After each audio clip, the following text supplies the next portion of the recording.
الحمد لله نحمده ونستعينه ونستغفره ونؤمن به ونتوكل عليه ونعوذ بالله من شرور أنفسنا ومن سيئات أعمالنا من يهده الله فلا مضل له ومن يضلله فلا هادي له ونشهد أن سيدنا ومولانا محمدا عبده ورسوله أما بعد قال الله تبارك وتعالى أعوذ بالله من الشيطان الرجيم بسم الله الرحمن الرحيم والعصر إن الإنسان لفي خسر إلا الذين آمنوا وعملوا الصالحات وتواصوا بالحق وتواصوا بالصبر صدق اللہ العظیم۔ میرے محترم بزرگوں، اللہ رب العزت کا بے انتہا احسان کرم فضل ہوا کہ اس نے ہم کو اپنے لطف و کرم سے اپنے گھر کے اندر اللہ کے ذکر کے لیے جمع فرمایا۔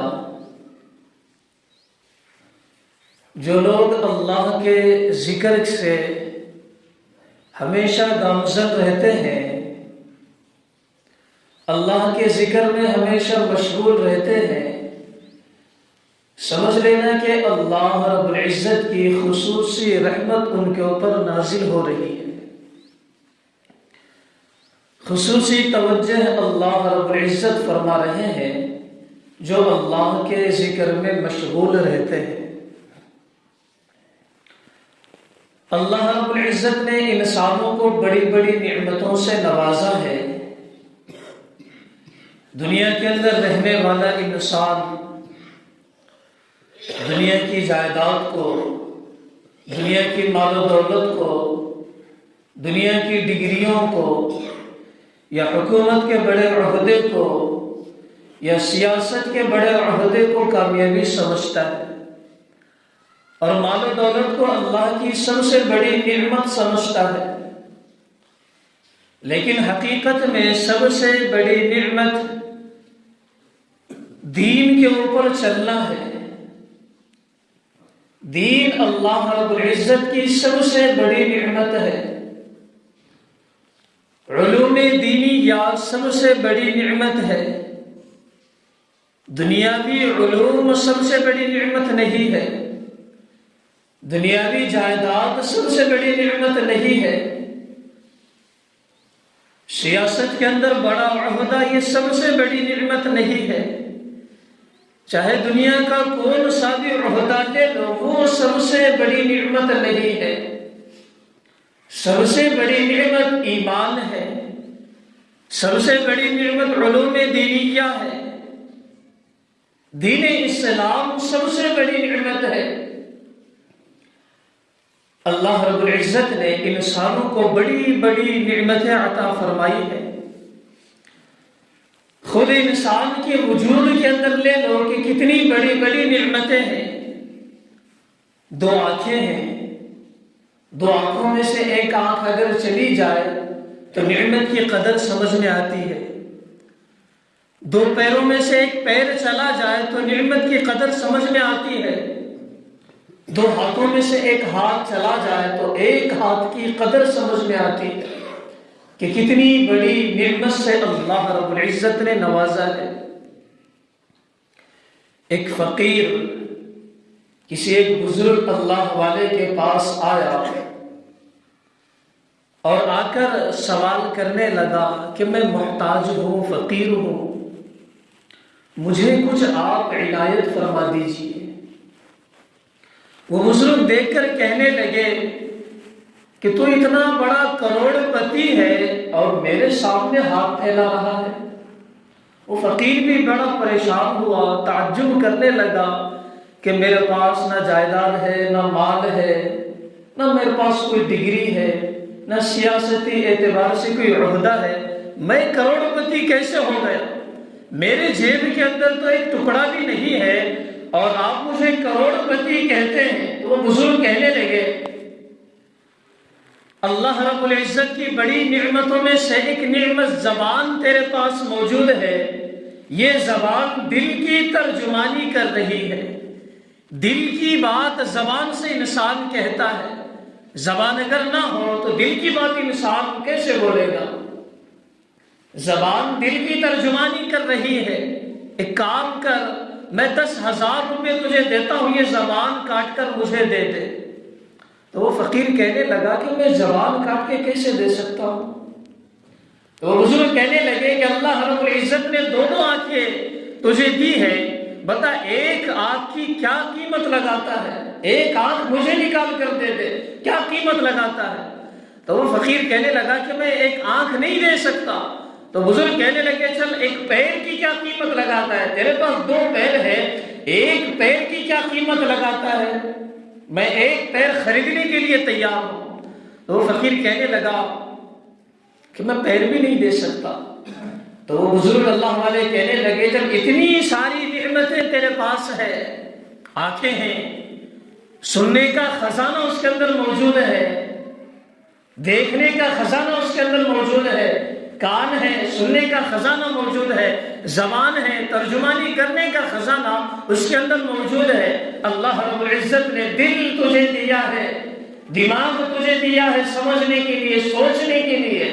جب دل خراب ہوتا ہے، چھوٹا سا آپریشن بھی اگر دل کا ہو جائے تو اس کی فیس 1 لاکھ روپے لگتی ہے۔ تو ذرا سوچ اللہ رب العزت نے یہ دل کتنا قیمتی تجھے دیا ہے، کتنی بڑی نعمت اللہ رب العزت نے تجھے دی ہے۔ میرے محترم بزرگ اور دوستو، دنیا کے اندر انسان سیاسی اعتبار سے بڑے عہدے کو کامیابی سمجھتا ہے، دنیا کی بڑی ڈگری حاصل کرنے کو کامیابی سمجھتا ہے، دنیا کے اندر مال و دولت جمع کرنے کے لیے اپنی کامیابی سمجھتا ہے۔ لیکن اللہ رب العزت فرماتے ہیں یہ دنیا کی ڈگریاں، دنیا کی مال و دولت، یہ دنیا کی چاہتیں، وجاہتیں، یہ ساری چیزیں کامیابی نہیں ہے، اصل کامیابی ہے ایمان، اصل کامیابی ہے دین اسلام، اصل کامیابی ہے علوم دینیہ، دین کا علم اصل کامیابی ہے، آخرت کے احوال کو جان کر اس کے اوپر عمل کرنا یہ اصل کامیابی ہے۔ میرے محترم بزرگ دوستو، دنیا کے اندر انسان جو اعمال کرتا ہے، جو بھی اعمال چاہے وہ دینی اعتبار سے ہو یا دنیاوی اعتبار سے ہو، اللہ رب العزت کے یہاں ان اعمال کے اوپر 4 گواہ بن جاتے ہیں، جسے سرکاری گواہ سمجھ لو جو اپنی زبان سے کبھی نہیں پھرتے۔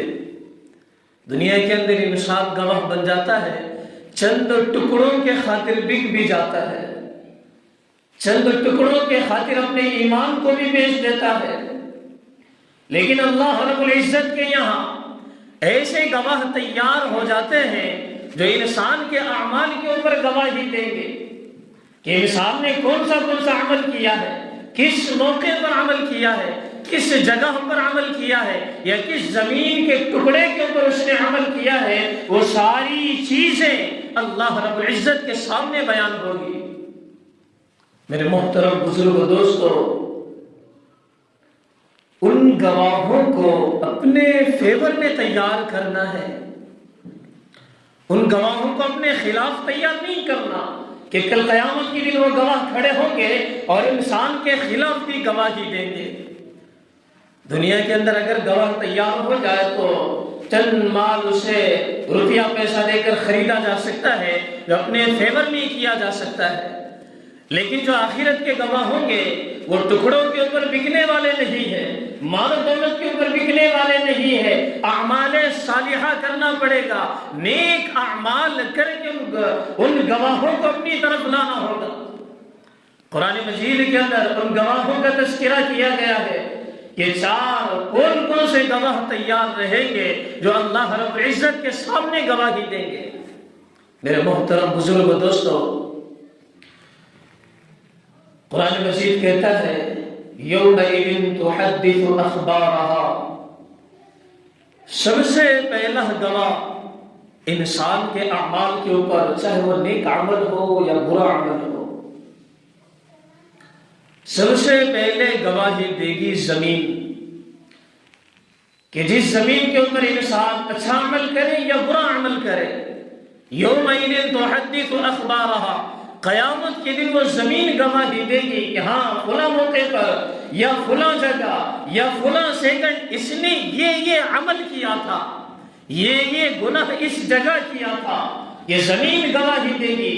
میرے محترم بزرگ دوستو، زمین کو اللہ رب العزت قیامت کے دن ایک چٹائی کی طرح لپیٹ کر رکھ دیں گے، وہی زمین جس جگہ پر اس نے گناہ کیا تھا، جس جگہ پر اللہ کی نافرمانی کی تھی، جس جگہ پر لوگوں کو ستایا تھا، یا جس جگہ پر لوگوں کا مال کھایا تھا، یا جس جگہ پر لوگوں کو اس نے گالیاں دی تھی یا اپنے والدین کی نافرمانی کی تھی، وہ جگہ قیامت کے دن گواہی دے گی اللہ کے سامنے۔ ایسا نہیں کہ صرف برائی کے اوپر گواہی دے گی، اگر اسی زمین کے اوپر انسان نے سجدے ٹھوکے ہوں گے، اس زمین کے اوپر اگر انسان کھڑے ہو کر صدقہ خیرات اس نے کیا ہوگا، ہاں اس کی بھی گواہی کل قیامت کے دن اللہ رب العزت کے سامنے دے گی۔ یہ پہلا گواہ تیار ہوگا اللہ رب العزت کی عدالت میں، جسے خریدا نہیں جا سکتا، مال و دولت کے ذریعے سے خریدا نہیں جا سکتا، اعمال صالحہ کرنے ہوں گے، نیک اعمال کرنے ہوں گے۔ دوسرا گواہ جو اللہ کی بارگاہ میں تیار ہوگا، اللہ رب العزت نے انسان کے ساتھ میں ہر وقت، ہر لمحہ، ہر سیکنڈ انسان کے ساتھ میں لگا رکھا ہے، جس کو قرآن مجید کہتا ہے کرامن کاتبین، کہ انسان کے اعمال لکھتے رہتے ہیں، چاہے نیک ہو یا بد ہو، چاہے اچھے اعمال ہو یا چاہے برے اعمال ہو، ہر وقت انسان کے اعمال لکھے جاتے ہیں۔ ذرا سوچو کہ انسان بے خیالی کے اندر، ہنسی مذاق کے اندر، یا لوگوں کو ہنسانے کے لیے، یا لوگوں کی دل جوئی کرنے کے لیے، یا لوگوں کو خوش کرنے کے لیے اعمال کر لیتا ہے، برے اعمال کر لیتا ہے، گناہ کے کام کر لیتا ہے، تاکہ لوگ خوش ہو جائے، تاکہ لوگوں کے سامنے میری واہ واہ ہو جائے، لوگوں کے سامنے میرا مرتبہ بڑھ جائے، اس لیے لوگوں کی برائیاں کرتے پھرتا ہے، وہ بھی اعمال لکھے جاتے ہیں۔ لوگوں کی چغلیاں کرتے ہوئے پھرتا ہے، لوگوں کی غیبت کرتا ہے، ایک دوسرے کے بارے میں برا بھلا کہتا ہے، ایک دوسرے کو تانے مارتا ہے، والدین کے بارے میں برا بھلا کہتا ہے، والدین کی نافرمانی کرتا ہے، یہ سارے اعمال لکھے جائیں گے، جو قیامت کے دن یہ کرامن کاتبین گواہ بن جائیں گے۔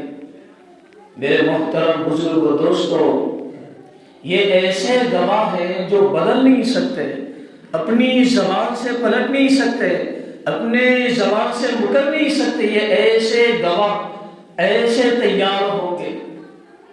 کیا معاملہ ہوگا، کیا حالات ہوں گے، کیسی نفسی کا عالم ہوگا کہ انسان پریشان کر رہا ہوگا۔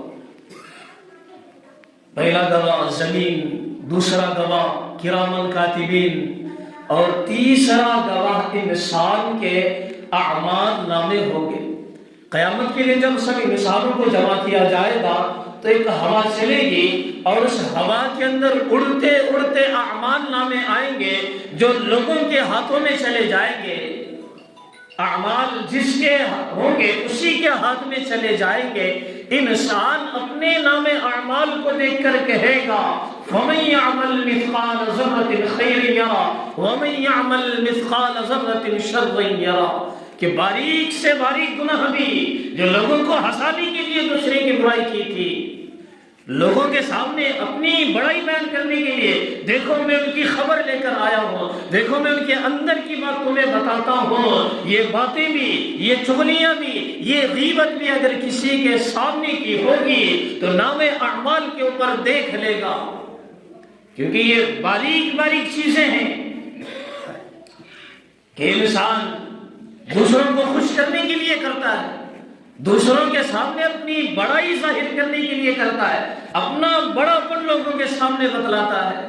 میرے محترم بزرگ دوستو، جب نامہ اعمال کھولے گا، دیکھے گا اور یہ کہے گا کہ اس میں تو کوئی چیز ایسی نہیں ہے جو لکھی نہ گئی ہو، ہر ایک چیز، ہر ایک عمل اچھا ہو یا برا ہو، ہر ایک عمل اس کے اندر لکھا گیا ہے، انسان بڑا حیران ہوگا، بڑا ہی پریشان ہوگا، اپنے ماتھے کے اوپر اپنے ہاتھ کو بڑھوئے گا، اپنا ماتھے کے اوپر اپنا ہاتھ بڑھوئے گا، کہے گا ہائے افسوس، میرے نام اعمال کو کیا ہو گیا، میرے نام اعمال کو کیا ہو گیا۔ اس میں تو کوئی چیز ایسی نہیں ہے جو لکھی نہ گئی ہو، ہر ایک چیز اس کے اندر موجود ہے۔ رائی کے دانے کے برابر بھی اگر کوئی انسان نیک عمل کرے گا وہ بھی آنکھوں کے سامنے آئے گا، اگر کوئی انسان رائی کے دانے کے برابر بھی برا عمل کرے گا، گناہ کرے گا، وہ بھی آنکھوں کے سامنے آ کر رہے گا۔ یہ تیسرا گواہ ہے انسان کے خلاف، تیسرا گواہ ہے انسان کے خلاف جو آخرت میں گواہی دے گا۔ اعمال اچھے ہیں تو طرفداری کے اندر گواہ بنے گا، اعمال برے ہیں تو مخالف کے اندر گواہ بنے گا۔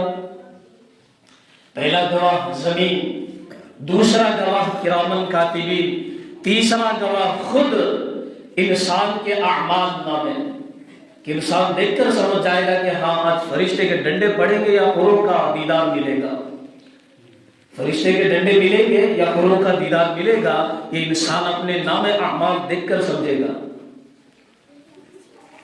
تیسرا گواہ جس کو قرآن مجید نے بھی نقل کیا ہے، اليوم نختم على افواههم وتكلمنا ايديهم وتشهد ارجلهم بما كانوا يكسبون، کہ دنیا کے اندر انسان جو اپنے دل کے اندر باتیں سوچتا ہے اور اس کو لوگوں کے سامنے ظاہر کیسے کرے گا۔ زبان انسان کو اللہ رب العزت نے بڑی نعمت دی ہے، زبان انسان کے دل کی ترجمانی کرتی ہے، زبان انسان کے دل کی ترجمانی کرتی ہے، دل کے اندر جو بات پیدا ہوگی، کہنا اگر چاہتا ہے تو زبان سے کہے گا، کہنا اگر چاہتا ہے زبان سے کہے گا کہ ہاں نہیں ایسا نہیں ایسا، ایسا نہیں ایسا، زبان سے الفاظ نکلیں گے، دل کے اندر جو بات پیدا ہوئی۔ اور چوتھا گواہ قرآن مجید کہتا ہے نختم علی افواہہم، انسان کا جو چوتھا گواہ قیامت کے دن مخالف کے اندر، بغاوت کے اندر جو کھڑا ہوگا، وہ انسان کے اعضائے جسمانی ہیں۔ ایسا نہیں کہ بھئی دوسرے گواہ کو پکڑ کر لایا گیا ہو یا تیسرے فرشتے کو پکڑ کر لایا گیا ہو، چل تجھے انسان کی مخالفت میں گواہی دینی ہے، انسان کے خلاف تجھے گواہی دینی ہے، ایسا نہیں، انسان کے اعضائے جسمانی گواہی دیں گے، خود انسان کے جسم کے اعضاء گواہی دیں گے۔ جیسے ہاتھ انسان کا ایک عضو ہے جسم کا، یہ ہاتھ گواہی دے گا، ایک انسان کا عضو ہے پیر، وہ گواہی دیں گے۔ کیسے گواہی دیں گے؟ دنیا کے اندر ترجمانی زبان کرتی ہے اور زبان سے الفاظ نکلتے ہیں، کل قیامت کے دن اللہ کہیں گے نختم علی افواہہم، انسان کے منہ کے اوپر، انسان کی زبان کے اوپر تالا لگا دیا جائے۔ جیسے انسان اپنی جائیدادوں کی حفاظت کے لیے، اپنے مال و دولت کی حفاظت کے لیے جیسے تالا لگاتا ہے کہ کوئی چور میری جائیداد کو چرا کر نہ لے جائے، کوئی چور میرے پیسوں کو چرا کر نہ لے جائے، اس لیے تالا لگاتا ہے، قفل لگاتا ہے تاکہ حفاظت ہو جائے۔ کل قیامت کے دن اللہ رب العزت زبان کے اوپر تالا لگائیں گے، منہ کے اوپر تالا لگائیں گے۔ جب منہ کے اوپر تالا لگائیں گے تو آواز کہاں سے آئے گی؟ آواز کہاں سے آئے گی؟ کون گواہی دے گا؟ اللہ رب العزت تالا لگائیں گے تو اپنے انسان کے ہاتھوں کو زبان دیں گے، ہاتھ کو زبان دے دی، کان کو زبان دے دی، آنکھوں کو زبان دے دی، پیروں کو زبان دے دی، نیز انسان کے اعضائے جسمانی کو زبان دے دی جائے گی جو اپنے کیے ہوئے گناہوں کی گواہی دے گی۔ انسان کے اپنے گھر کا فرد اگر کوئی اپنے بھائی کے خلاف اگر گواہی دے دے تو کتنی تکلیف ہوتی ہے ہم سب جانتے ہیں. بھئی میرے گھر کا فرد اگر میرے ہی خلاف اگر گواہی دے دے تو کتنی تکلیف ہوگی.